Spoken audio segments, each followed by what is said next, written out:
Everyone, welcome, welcome, welcome. You know, I always come on here singing. Welcome. All right, so we are now officially live. We are talking about empathy. For a moment, I went blank. I was like, wait, what are we talking about today? We're talking about empathy. So, you guys, I'm so excited. Come on in, everyone. Share this, share this, share this. Hello, hello. We are talking about empathy today. Let me know if you can hear me. I'm trying something new today. I have on the AirPods, which I usually don't wear, but I was like, let me try something different today. So, all right. So, I have a special guest, like I shared with you all. Diana Rice is joining me. Let me go ahead and add her.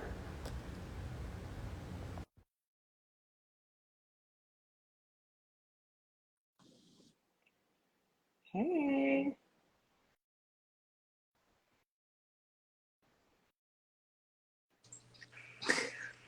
Hi, Hey. can you hear me?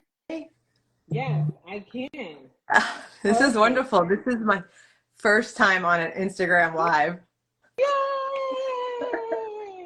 Look at you. I'm so proud. I'm doing the wave. All right. Yes. Yes. Listen, it's so funny. Every time I invite another colleague on here, I'm like, my therapist friends are such professionals. They're like, okay, I want to make sure I'm prepared. And I'm like, it's more conversational, but I love the professionalism. I love that you guys are like, okay, we got to make sure we're prepared. We're ready to come in. But I'm so excited to have my page, everyone in my audience come and join us. So come on in, share this with someone. Like I shared in my stories leading up to today, we're going to be talking about empathy, something that we are lacking in so much as a society and our world today. Yes. So thank you guys for joining. Right, Diana? You can Oh, agree with me there.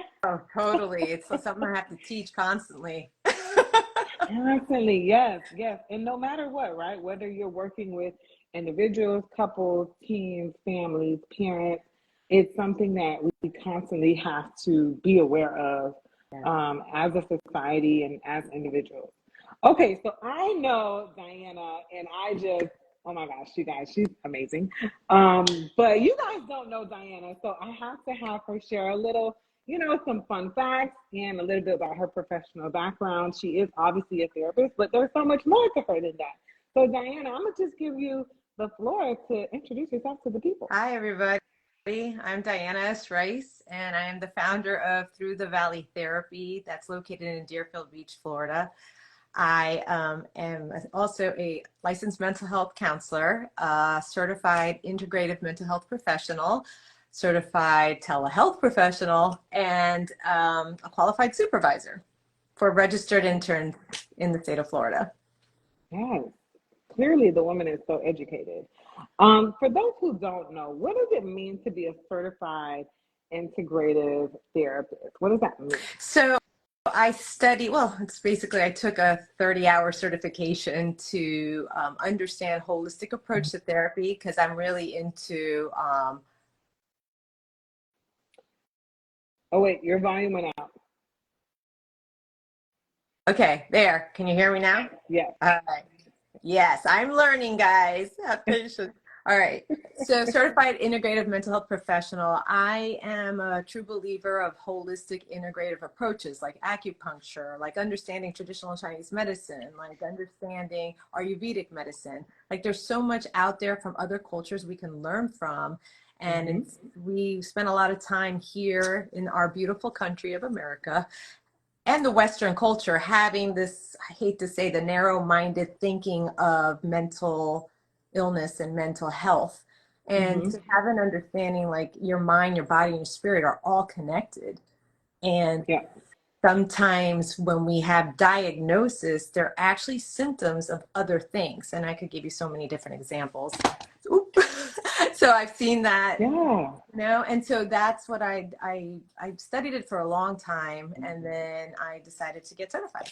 Yeah. No, I think that is so that is I love that holistic approach because, you know, for example, if someone is dealing with anxiety, right? I'm a strong believer that we can use talk therapy. We can use different coping skills and as many routes as possible. I'm not the therapist that is going to tell my clients you need to get that medication like in the second session. Let's work through this journey to find out where we're at Yeah. exactly, you know, as you're dealing with anxiety or any other mental health issue. And I love the holistic approach. Yeah. So, what do you do when someone comes to you in your office in Deerfield Beach? Okay, plug, shameless plug, um, or they want to do telehealth and they're struggling with anxiety. Like, how do you integrate that holistic approach? So when they come to, well, first of all, I do a 15-minute consultation because I'll know right away if I am their cup of tea, right? True. Of herbal tea. Anyway, but not caffeinated. So sorry. No. I had a day, like a long day today. So now Uh-huh. I'm here with you and I'm Yeah. excited because you're my colleague. And I love having these conversations of deep thinking, right? And Mm-hmm. teaching as well, because we're teaching whoever's listening that there's other ways as to approach mental wellness. Yeah. So they come into I do my 15-minute consultation, then they come to my office and I do a 90-minute, what we call biopsychosocial, but I have other questions. I ask about dietary, how they see food, how they feel about their body and exercise, movement. I like to call it rhythms or rituals, not just like very, science-y, which I do science, obviously. I study a lot of it, neurobiology and neuroplasticity and things like that. But Mm-hmm. the 90-minute assessment will give me where they are. Yeah. And then I ask them, when was the last time they had blood work done? Or, Same. Same. I do that too. yeah, Yeah. you have to, Yeah. like, we're dealing with the brain, and a lot of people don't understand that if, they go straight to diagnosis and medication without understanding the brain. Like, you have to understand the brain. Like, that's Mm-hmm. why I love Dr. Amen, Daniel Amen. Oh, I'm not familiar with them. Oh, yeah. He's a holistic psychiatrist. There's quite a few out there that understand Really? food as medicine. They just opened up a center in Hollywood, Florida, but they're all over the country. Wow. So he I've does never heard of that. A really, holistic psychiatrist. That's brand new to or me. integrative psychiatrists, where they understand Okay. that food is medicine, that Mm-hmm. they look at the brain, they go in and get imaging of the brain to see what's missing. Because Mm-hmm. sometimes it could be a food allergy, True. sometimes it could be, um, I had an example of a client who was 19 years old and he was in a severe depression. And he went to the doctor and they were, and they do the minimal, like, I think it depends on the insurance or whatever. I'm like, well, we need to Mm. figure out your hormones. Turned out his testosterone level was so low. That's Mm. why he felt so depressed. Wow. And I mean, he came to me after he wanted to kill himself. Wow. And so thank God, Wow. yeah. And that's the thing, like, you're, it, these preventative measures, it's like it's going to take money, but you're either going to have prevention or intervention. Either way, you're going to pay. Okay, can you talk about that? Like prevention versus intervention? Because I strongly believe like mental health services, therapy, you know, that is, it could also be preventative. We do have crisis intervention, right? We know that's needed. But it also could be used as a preventative measure. Right. So prevention means, like, you start feeling these things, you start feeling a little off or like a little Mm-hmm. sad, right? Yeah, Or just like yeah. a little irritated. Mm-hmm. And prevention would be like, let's get in front of it instead of it becoming where you're either internalizing everything or you're externalizing. And then all of a sudden here you are imploding or exploding. Right, And so right. so Yeah, that would be intervention. That would be where you're already at an area where you don't want to be. And right. but the thing is, we're in such a fast-paced society and we don't Mm-hmm. like to feel the feels of anger or sadness. It's always like, we got to get more, or, you know, let's be happy all the time, you know, toxic positivity. yeah, I'm like, yeah, oh. yes, yes, no, it's true. And I am definitely like my natural, like my baseline is positive Patty. So I am, and I never heard of the term toxic positivity until like maybe most recent years, after grad school. So I found it, and so this is the perfect segue into what we're talking about tonight. Um, I found it an adjustment to really truly learn empathy with clients. And I'll never forget when I was a therapy intern. And so for those of you who may not know, we are interns before we go out into the field. And so I was practicing with another co-therapist, and I remember the young man, maybe in his 20s, really struggling with a tough breakup, started crying in front of me, and in front of me and the co-therapist. And I was so uncomfortable, and I was so quick to make him feel better, because I'm like, he's in therapy. He wants to feel better. He doesn't want to cry. He doesn't want to do this. And so my co-therapist that I was working with, when he leaves and we're doing the notes, she's like, "Can I ask you a question?" And I'm like, "Sure." She's like, "Do tears make you uncomfortable? Like, do people's sadness bother you?" And I was like, Wow. so offended that she asked. Like, I'm a therapist. What are you doing? I was like, "What do you mean?" But she would, and then she proceeded to tell me, like, "Hey, you know, when the client was crying, you seem to like be rushing him out of that emotion." And I was like, "Well, you were sad." And she's like, "But he's in therapy. He wants to process his sadness." And it was like, boop, light bulb moment. And I was like, that makes so much sense. Like, I had a real struggle with empathizing with people's sad emotions. So let's break it down for the people, because we all want to do better. Once we know better, hopefully we all do better, right? Right. How would you define empathy, Diana?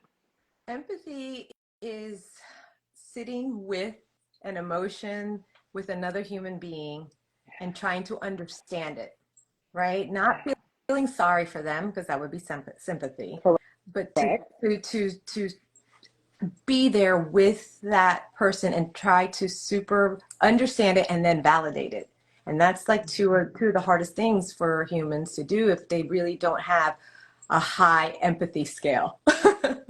You know, because I think we're all on a spectrum of empathy. Some of us are highly sensitive, have a lot of empathy to a point where I know growing up I had so much empathy that it was almost like beaten out of me, or like toughen up. You know, some of Yeah. the cultures are like you can't, they're gonna eat you alive, and stuff like Yes. that, right? Absolutely.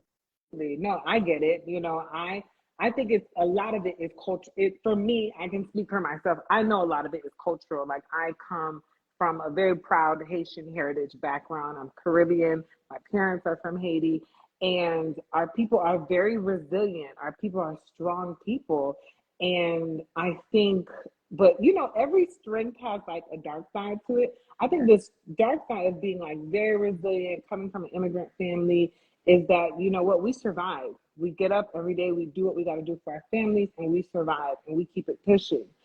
Don't stop and focus on anyone's emotions. That's not important, right? That's not how Right, you survive, right? right. So I think for me, it was like really thinking about, okay, like, why is it so hard for me? And I feel like as a child, I was very sensitive. Like, I was always crying about something.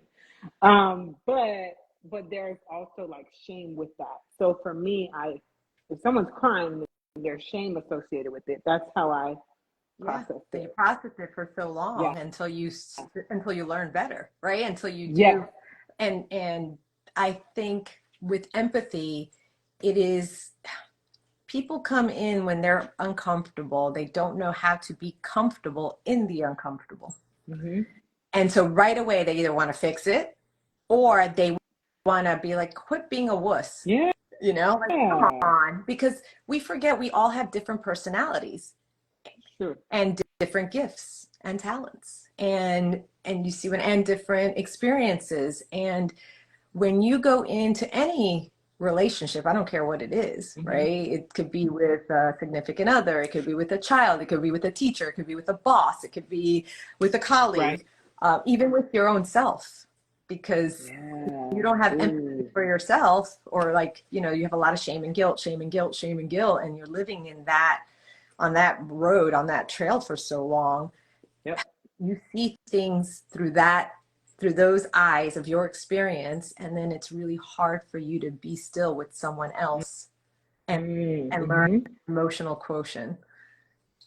Oh, emotional quotient. Okay, I'm going to ask you what that is to break that down. And then I want you to tell us, because your specialty, I know you work with individuals, but your specialty is teams. Like, you're the team queen. So I want you to tie that in with, how do you help like parents who bring a struggling teen to you? How do you help the parents to empathize with that teen? So, but first, break down the quotient thing. So emotional quotient is kind of like IQ, your intelligence, right? So some people Oh yeah, okay. are high, but it's emotional. Like, how well are you able to deal with emotions?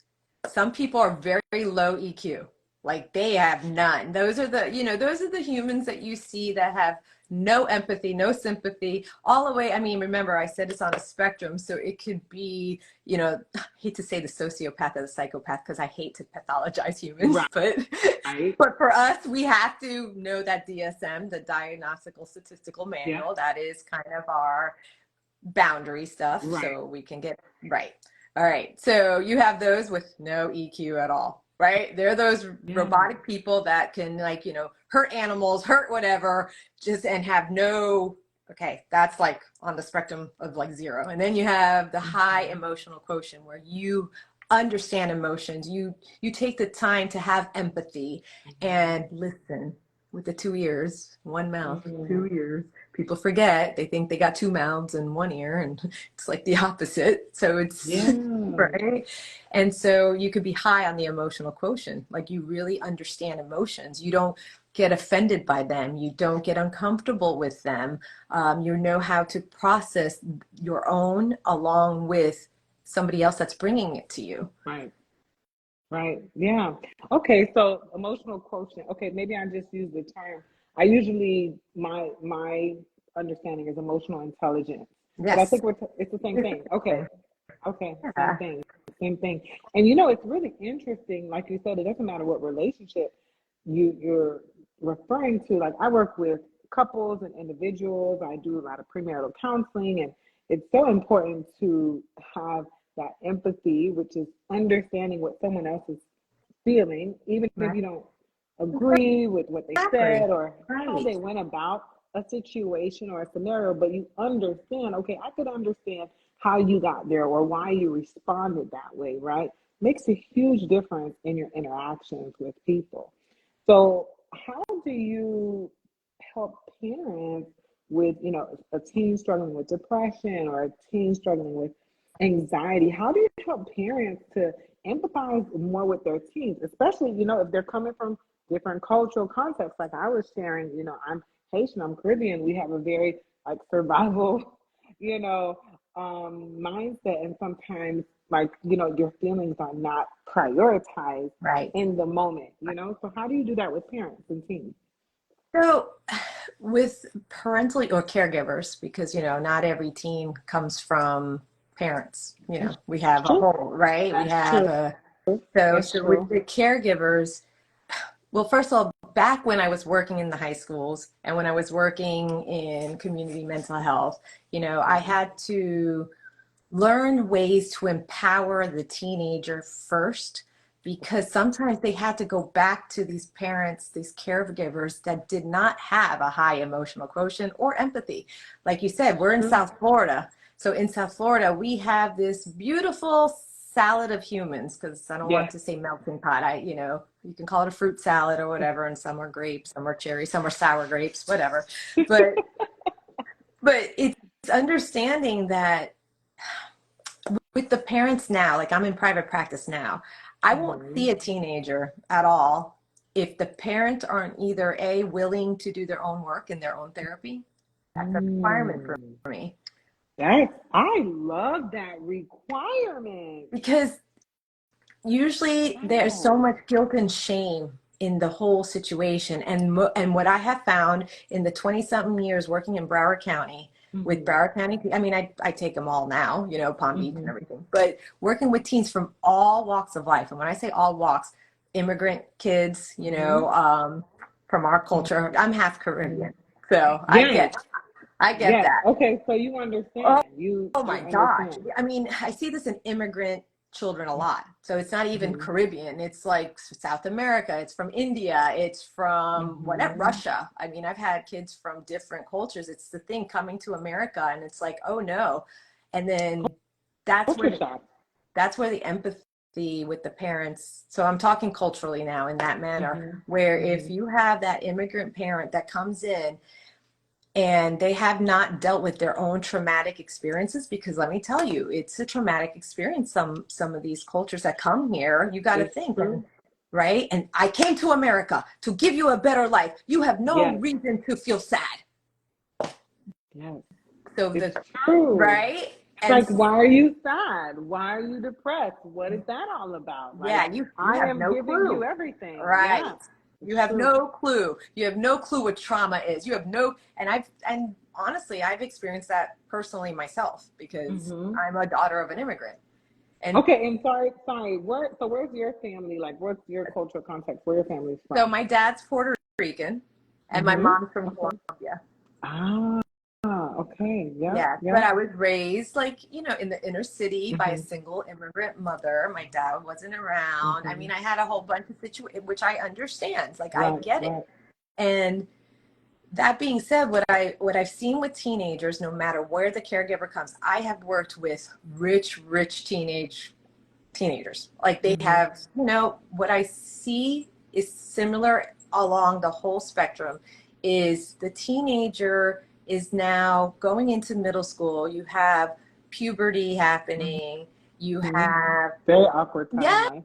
yes. And I say from 13 to 23, it's like a 10-year span Yeah. of figuring your stuff out, but the adults around them have so much expectations of adult mindset when their brain's not even fully developed yet. And True. if the adults around them have not done their own work, Mm-hmm. they put that on the next generation. You see Mm-hmm. that? Mm-hmm. And so it's like Yeah. that It's a empathy. cycle. Yes, it's a, you know, this is what we call intergenerational trauma at Mm-hmm. times, right? This Yeah. is what we call like, you know, this is how I start with the parents because some parents, they come in and the second you say, well, I need you to, you know, can you please have your own therapy or would you please listen? I realize right away if this parent has no concept or wants to even know, they're like, just fix my kid. I got Mm. a lot of That's that. I've had that too. That's always a challenge for me because it's like you can't just drop them off, and if it, the expectation is not there also to that child. Like here, you have 50 minutes to get fixed. I'm gonna come pick you up. You better be better. Right. Oh, why am I paying you this money? I've had, oh my gosh, I had parents come to me when I worked in the high schools, because I worked at an alternative high school for a few years. And that was Okay. when I really started developing the way I do therapy with adolescents, because some of these parents come from hard places and I get it. Here Absolutely. comes the Yeah. empathy. I really That's the understand. empathy, right? Like I get it. Right. And so I had to figure out a way of growth with this teenager by giving them, empowering them, because guess what am I going to do? They're not being abused, right? They might Mm-hmm. be emotionally neglected, Mm-hmm. which to me is a form of abuse, but you're not going to call DCF on that, No. right? No. Or Right. if you call the parent out and they're not ready to even deal, they'll cuss you out, they'll be like fine, and then they rip that kid right out of therapy, you know. And so it's teaching the teen that they're not stuck, to Mm-hmm. let them understand who they are still and give them this time together of like, let's make a plan. I'm actually listening to you. Yeah. I actually am validating Yeah. you. I'm Yeah. wanting to really understand why are you hurting yourself? Why are you making these choices? You Mm-hmm. know, and then if they're ready, sometimes the teen is ready and they're like, okay, I'm ready to bring in my parent. Because to work with me, like I said, I say this is, if you're trying to force your teen or anybody, I have caregivers who are calling me. I'm like, how old's your kid? 25. I'm like, you need to have your 25-year-old contact me. Yes, yes, it's true because now Right? this is your adult daughter or your adult son, but it's not your child. Yeah. So that in and of itself, that's the route that I take with my clients. So I'm like, hey, remember, you're 30, not 13.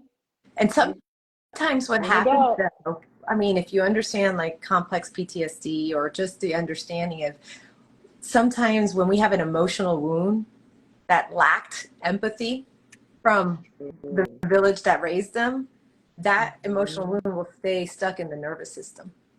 And For years. for years. And that is why sometimes we start reacting like we're a child again, right? Like all of a sudden Mm-hmm. and then when there's a shame and guilt, like I'm an adult, I'm 31 years old. Why am I reacting like a 13-year-old again? Well, Mm. that's why in therapy, with a therapist that understands holistic, integrative, complex PTSD, has a lot of Yeah. empathy, right? Yeah. Like you will sit with that client and be like, okay, where did that come from? And you Mm-hmm. give them that safe place.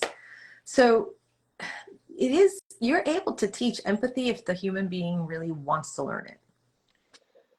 I think that's so key what you said though. You have to want to learn empathy. You have to want to learn emotional intelligence. You have to want to say about a relationship, there's a disconnect here. I'm not getting this person, or every time we interact, there's such a clash. Like, I want to understand you better. I want this relationship to improve. Right. So I think you said that is really key. That people want to be more empathetic, or they want to make that connection Right. with the people in their lives. Yeah. But what I see is fear, false evidence appearing real. Mm-hmm. A Okay. lot of fear happening because they're hurt, right? Because we think anger is just this rough like but anger is also depression. It's also abandonment. It's also lack of attachment. Mm-hmm. It's also, and lack of nutrients. I mean, see where I'm Right. going? Lack of Right. connection with a Right. higher power. Right. Yes.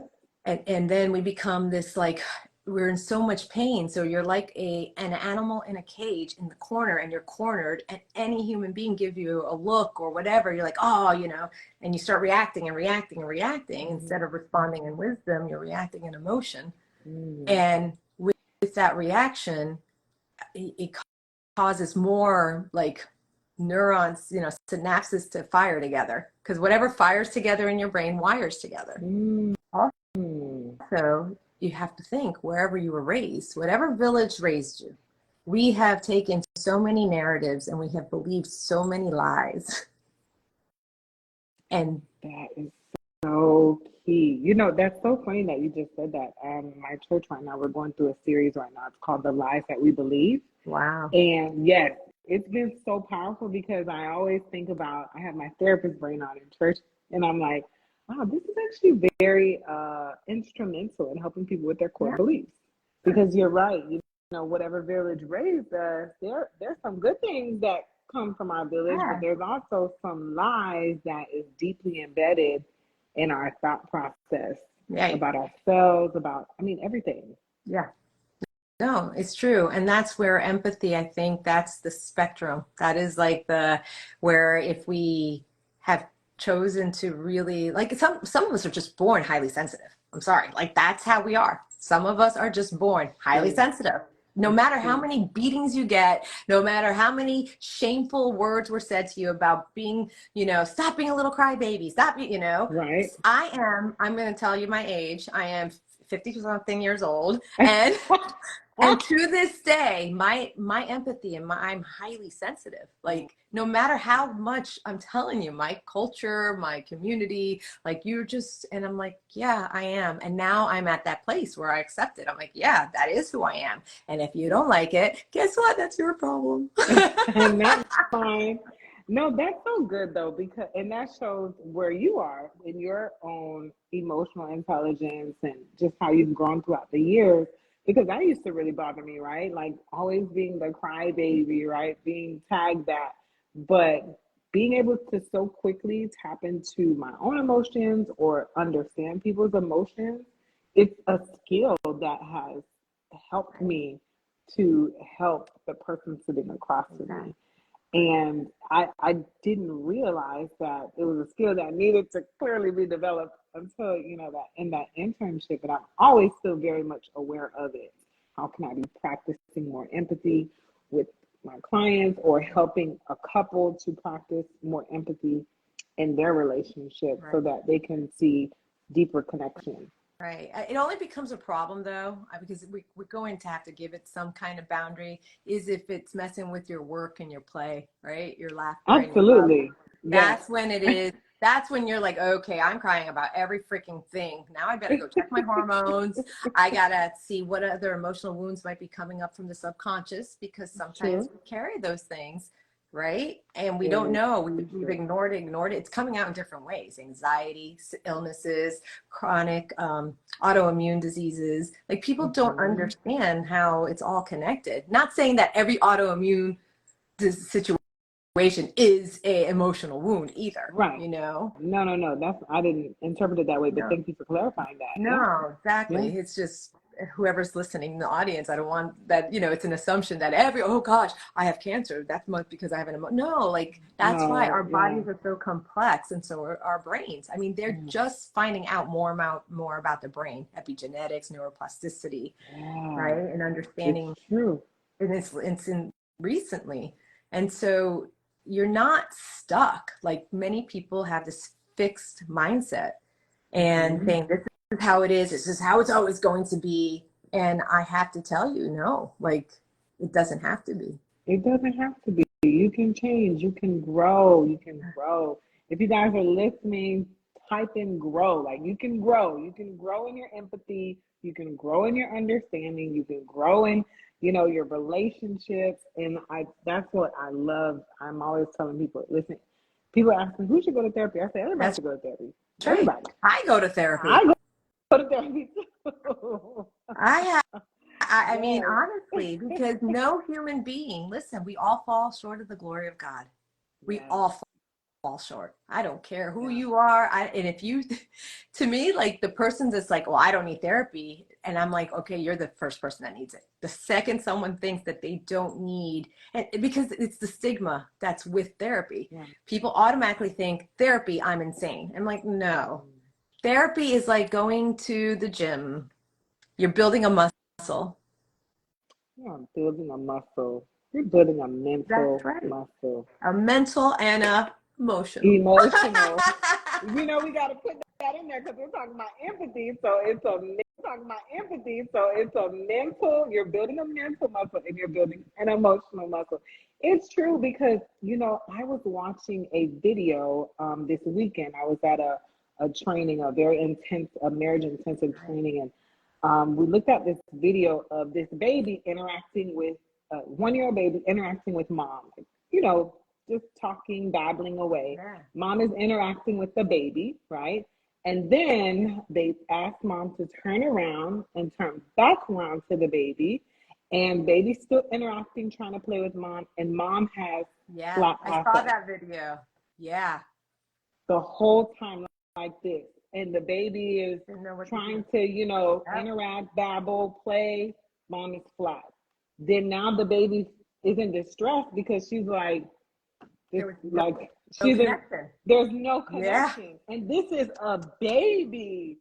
And I'm like, whoa, if this is a baby in distress when mom or caretaker is not interacting and empathizing and connecting, how are adults, full grown adults, Yeah. in relationships Yeah. and careers, how are they doing with the different daily interactions, and there's no connection, there's no empathy, there's no care for the human being across from them? Right. I mean, we see it. It's job security for us. I hate to say, I hate to say True, it that way, but Oh, it's just like I see it more and more. Like, of course, the last few years has everything has risen to the surface, right? everything. Oh So my what have you gosh. seen? You know, you're in private practice, you do telehealth, and you do in person. So kind of share with us, what have you seen with the the the the clients that you're seeing and what they've been struggling with, and you know how it kind of relates to empathy or how it may not relate. Um, I've been blessed to have clients from, like I said, all walks of life. And Hmm. I'm like, I try to, there was like, you got to find your niche, right? Or your ideal client. And I think Yeah. I've been trying to find that for 20 something years. I mean, I am like an inner city BIPOC therapist. I will say that. Like, that's been I went into community mental health. I went into these homes. I've been in the high schools.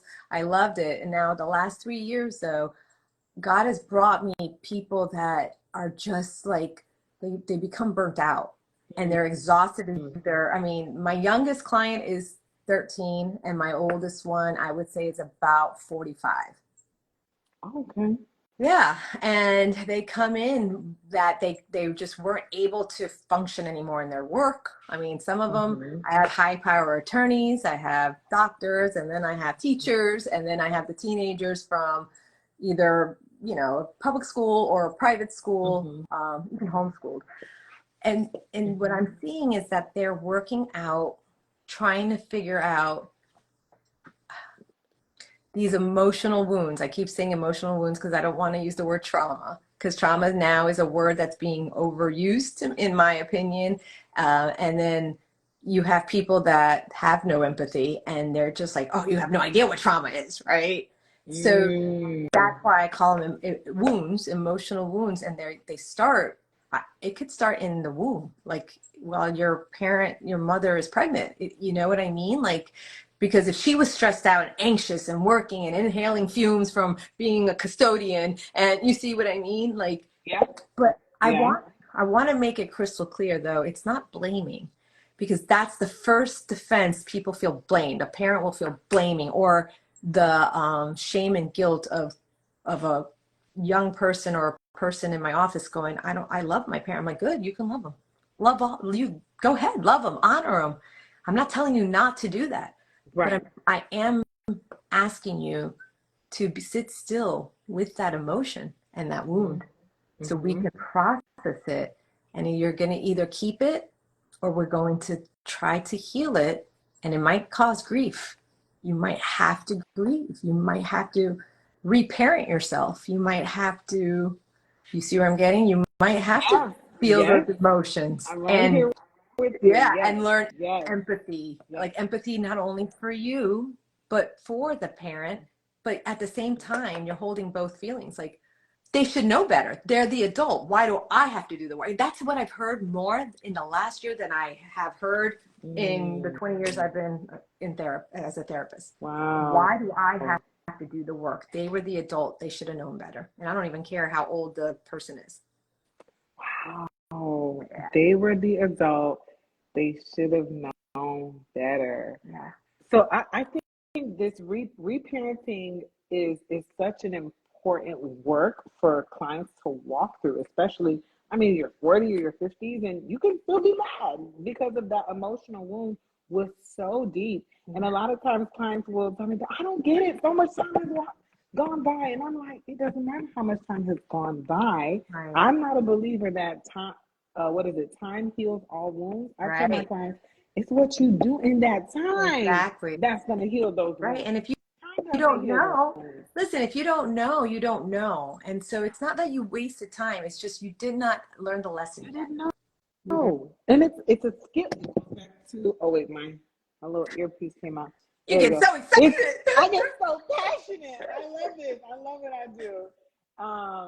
And I love what we do, what we get to do every day. But it is a skill, and I think when I work with couples who, you know, there was low empathy, there was lots of just lots of, you know, I want to use the word trauma, like you said, but there was a lot of trauma sometimes in their childhood or Yeah. their family line. There was a lot of verbal abuse, alcoholism, sexual abuse.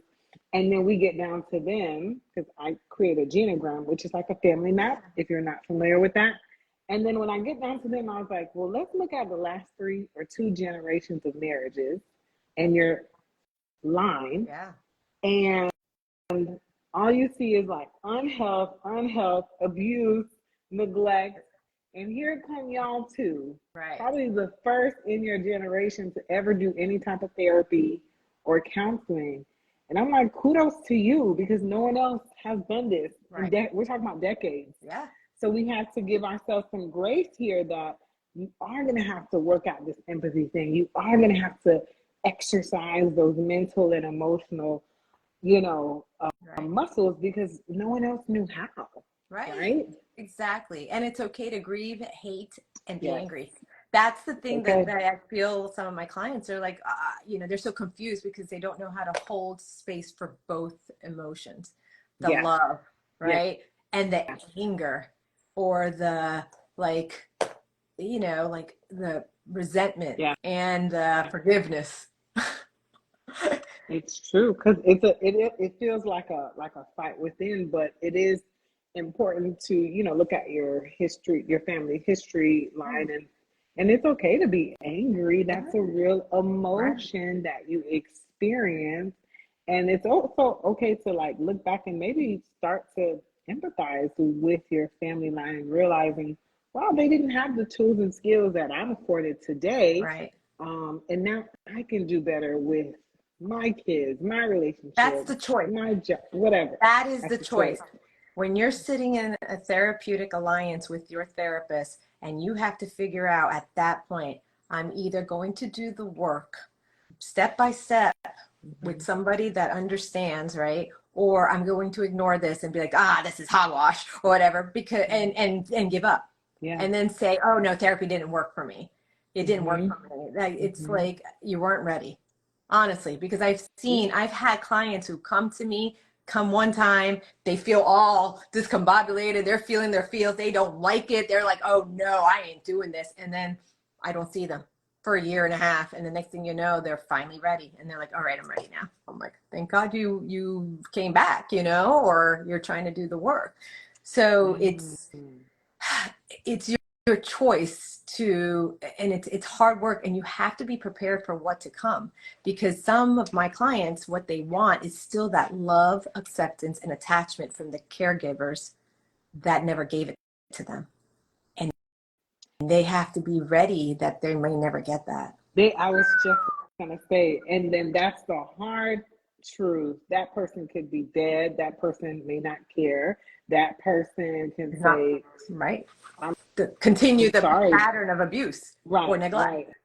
That's true. So I want you to talk about how have you helped clients to reparent themselves? What does that even mean for those who are not familiar with it?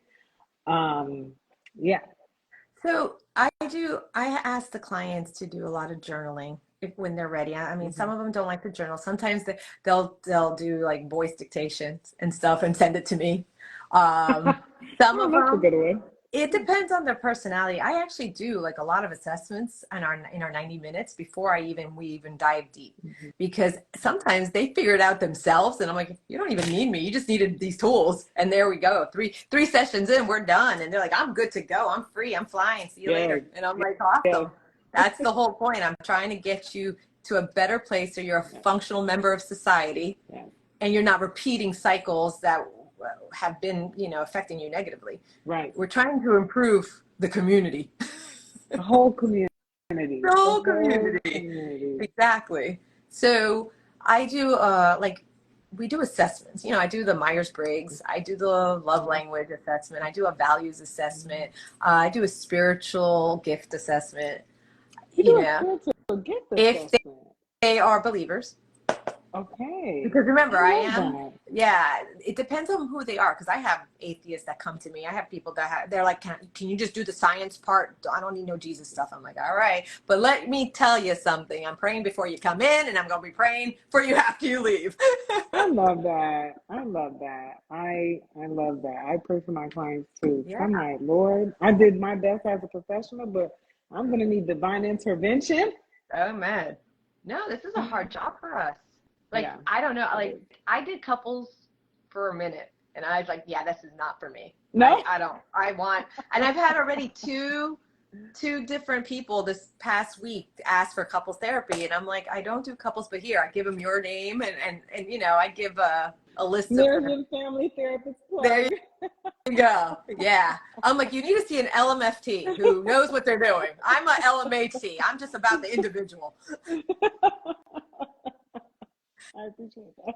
So actually, like, I do have clients that come to me individually and then they're going to therapy, say with other, Yeah. they're doing both. Yes. I highly recommend that because sometimes it's the reverse. A couple will come to me and they are not in one of the partners, or sometimes both of them.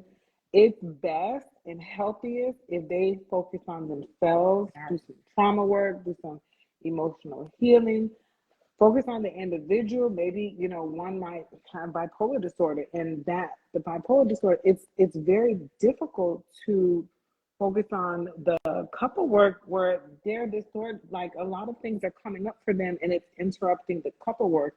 Right. Sometimes couples might even weaponize couples counseling against each other. So I'm like, you guys need to do individual work first. Yes. Then you come back. That's right. Or at the same time. Or at the Like, same you're time. doing individual with, your therapist, and then Mondays you do individual, Wednesdays you're doing couples. Yeah. Or Yeah, I have doing an some couples doing intensive. that too. I see that's a big thing now, is these intensives that people are doing, especially in the Yes, couple community. that was the training that I did. 12 hours of marriage counseling this weekend. It was phenomenal. I was like at Therapy Disney because it was just, Therapy Disney. it I was love it. I want to go to so Therapy intense. Disney.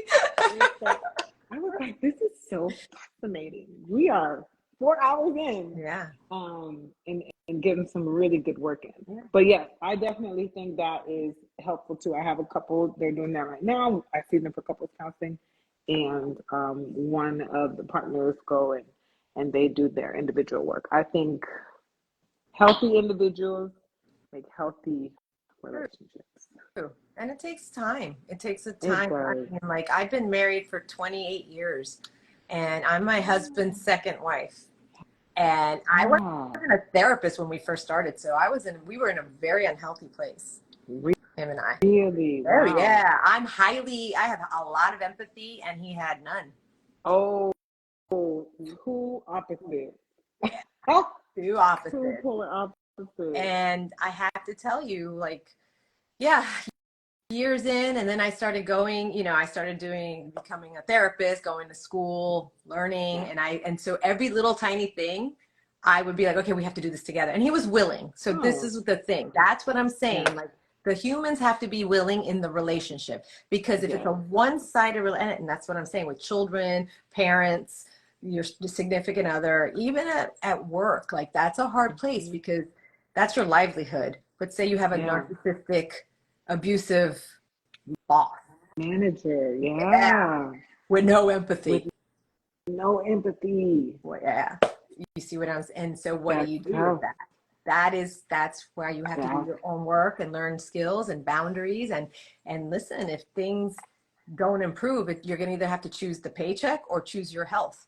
And that's on you. Like, you're gonna have to take that leap of faith of like, okay, I gotta find something better. I've seen transformation when in those kinds of situations, when you're in that kind of relationship. But there's a lot of support groups that people don't understand that's out there. There's YouTube videos, there's podcasts to teach you things, if you're willing to listen. Because a lot of people, when they're in pain or they're exhausted or they're angry or depressed or anxious, they just want to numb out. That's true. That is so true. That is true. I want to encourage anyone that's listening to this to not numb out anymore, because it's time. It's your time. It's your time to really have introspection and understand yourself, so you stop the cycle with you. I mean, it takes work. So you do the hard work now, then life will be better. But if you don't do the hard work now, you're just going to struggle, right? You're just going to feel like your head's above water, and you're kind continuing drowning, but you're just like this, like surviving. That's that And survival mentality, right. though, right? Yeah. Like, I just need to make it to the next moment, Yeah. the next day. Right.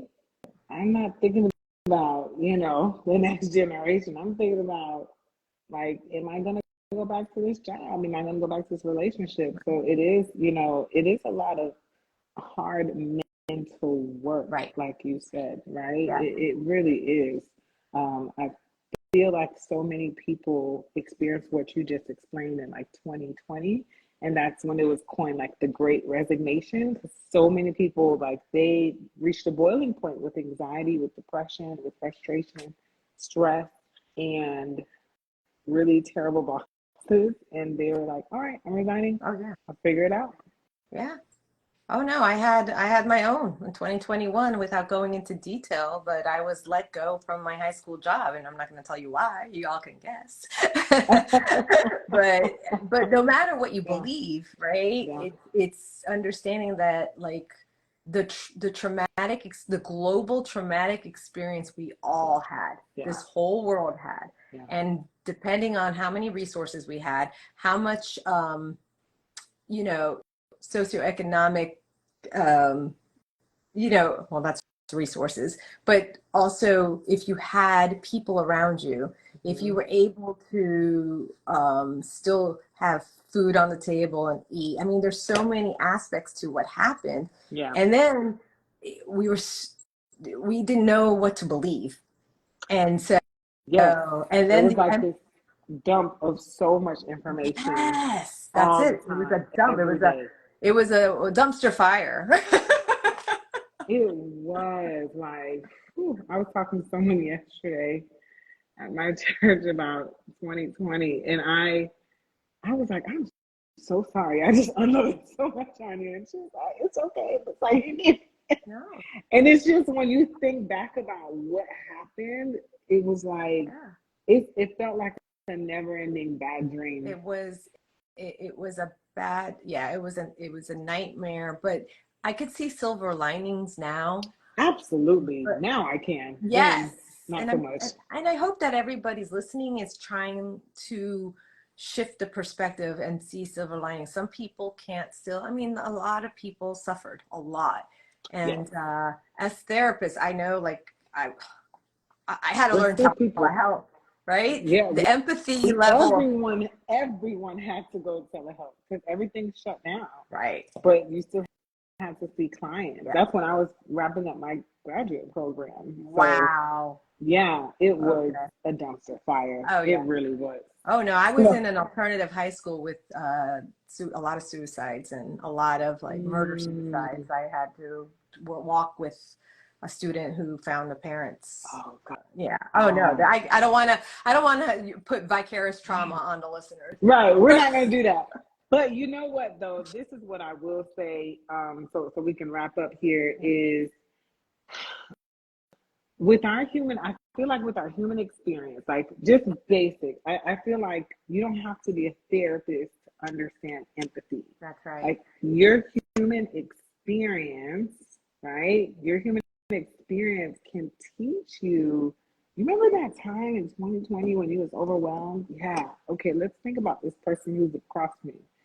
Connect with them by remembering that time. Yeah. Right. And it can be that Right. simple. It It can be really that simple. it Go is ahead. it is understanding like what I see more than anything in the decades I've been practicing is the more healed a person is, the more empathy there will be able to have. Mm.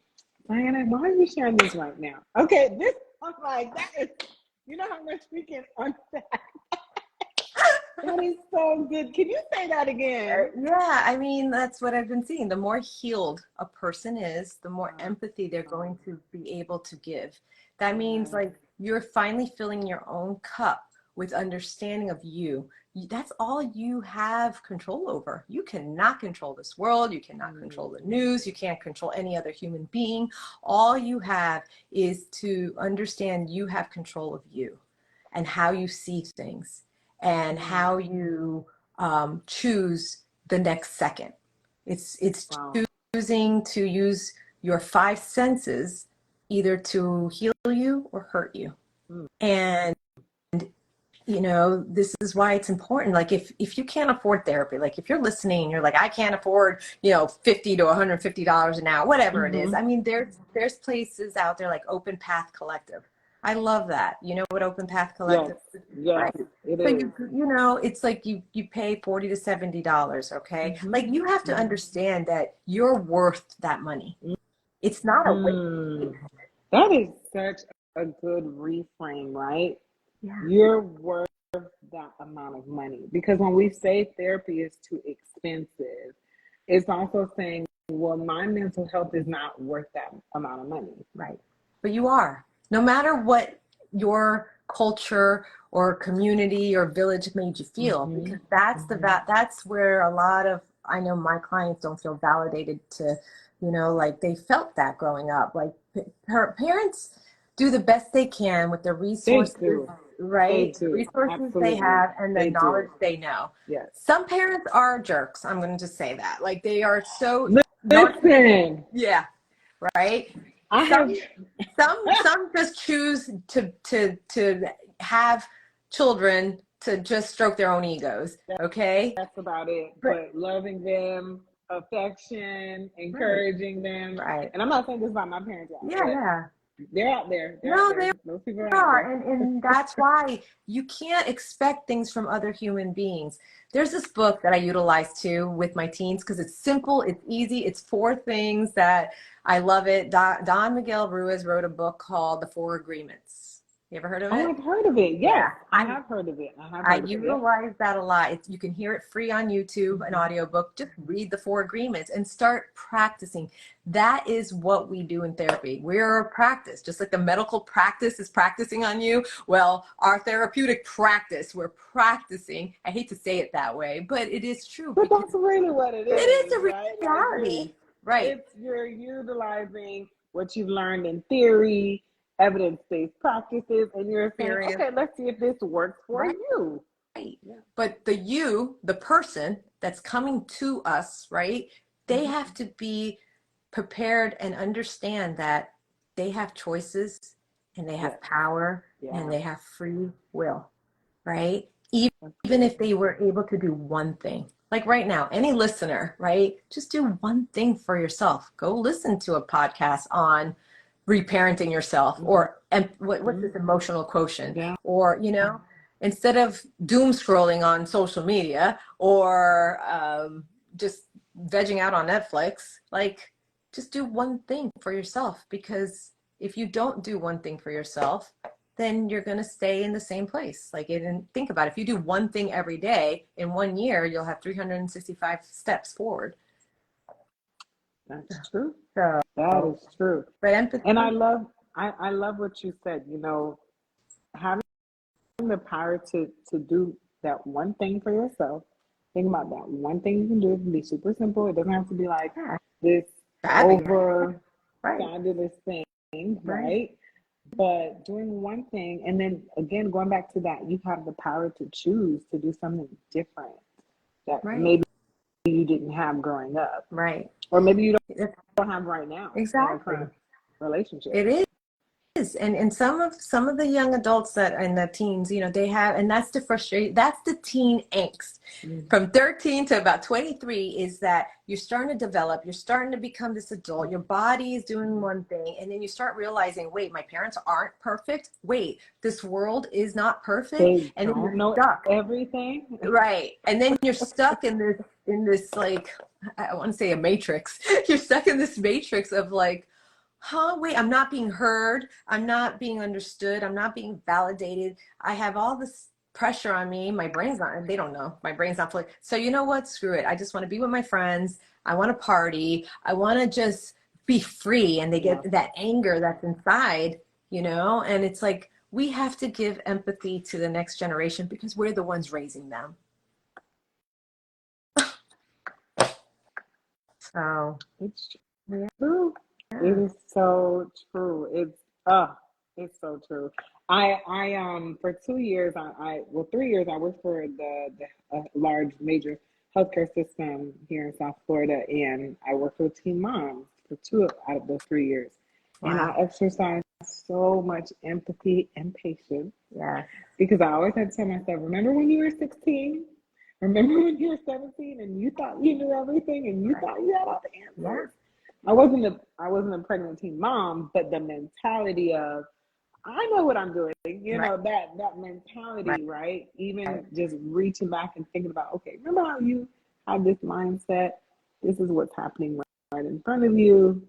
Have some empathy, practice patience. Right. And the two go hand in hand. Yeah. They go hand in hand. You have to, if you want to practice empathy, you got to have some patience for folks, Right. right? Right. And some people don't want to spend time. We're like I said, we have to learn to be still. Be Mm-hmm. still and know that there's a creator, in my belief system, of course, it's Christ. Yes. Okay. Be And still and know that there's a God. yes, and that there is a higher power, whatever you want to call him, it, whatever. Like, okay, because I meet you where you are as a Yeah. therapist. I'm not going to judge you, like whatever Right. your belief system is. Having that understanding, like it's okay to surrender Mm-hmm. and be Mm-hmm. still with Mm-hmm. the uncomfortable. Like I tell my clients right away, I'm like, I'm going to teach you to be comfortable in the uncomfortable. And that in itself is uncomfortable. Like Oh, knowing that, what is she about yeah. to do? What is she about to open up? Because I'm already uncomfortable about this situation. Yes, exactly. And it's becoming a curious observer of yourself and understanding your why. Why are you thinking that? Mm-hmm. Why are you doing that? Mm-hmm. Why are you feeling that? You Yeah. it's thoughts, feelings, and actions. And it's okay. Like that's what therapy is about, understanding that you're coming to a place, hopefully it's a safe haven, because not everybody has a great experience That's with therapy at all. true. That I is mean, true. And That is I've true. heard some horror stories while people come in and Same. they're like, they had no empathy for me. They just judged me, diagnosed me, medicated me, do this. They, put Baker Act me, whatever it is. Yeah. And nobody listened. And that's empathy. It's validating and listening. It's And listening. it's true listening, not because, there's listening to so you could get back to them, right? Right. Yep. So I there's already know my rebuttal. yes.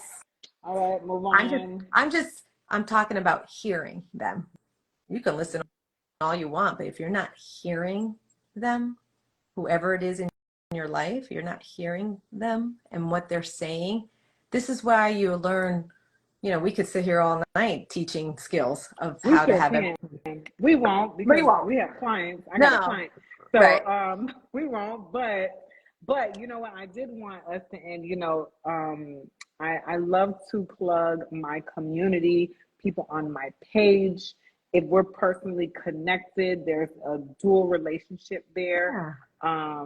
Or a conflict of interest. I always share with them, hey, we may not be able to work professionally together. I cannot be your therapist, but I love plugging them to other therapists and clinicians that I trust who are in the field. They're local, they're accessible. So if someone did want to say, you know what, I really enjoyed that live, it was super insightful. And Diana, I would love to work with you. I would love to hire you as my therapist. How do I find Oh. you? What is Through the Valley? Like, how do I book the consult? So you could go to my website, throughthevalleytherapy.com, and check me Put it out here in the there. chat. Yeah, through I the gotta put valley. it in the chat.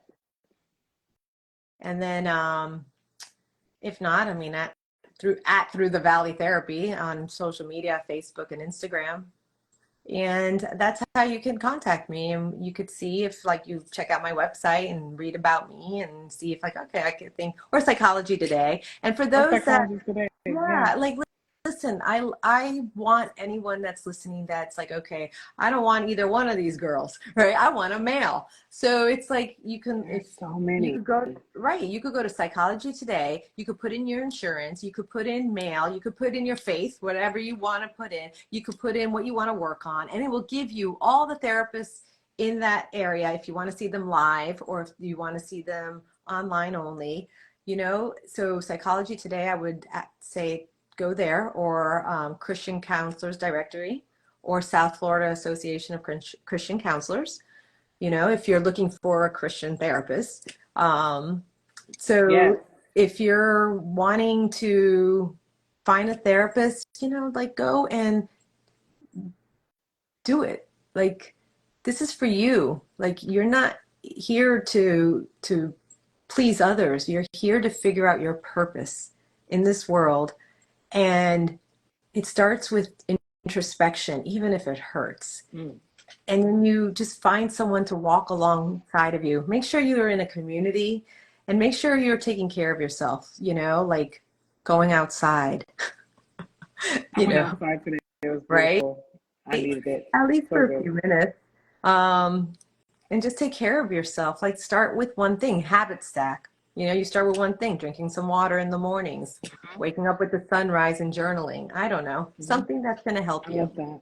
you know? I love that. And for anyone who's paying attention to the chat, I put down some of these resources Diana and I discussed. Psychology Today is like the Google of therapists and counselors Yeah. all over the Yeah. country. So if you go on Psychology Today, it's literally everything she said. You can look up male, female, Christian, or if you want non-Christian, Right. you know, whatever you're looking for. Open Path Collective, Yes. certain therapists, just so you know.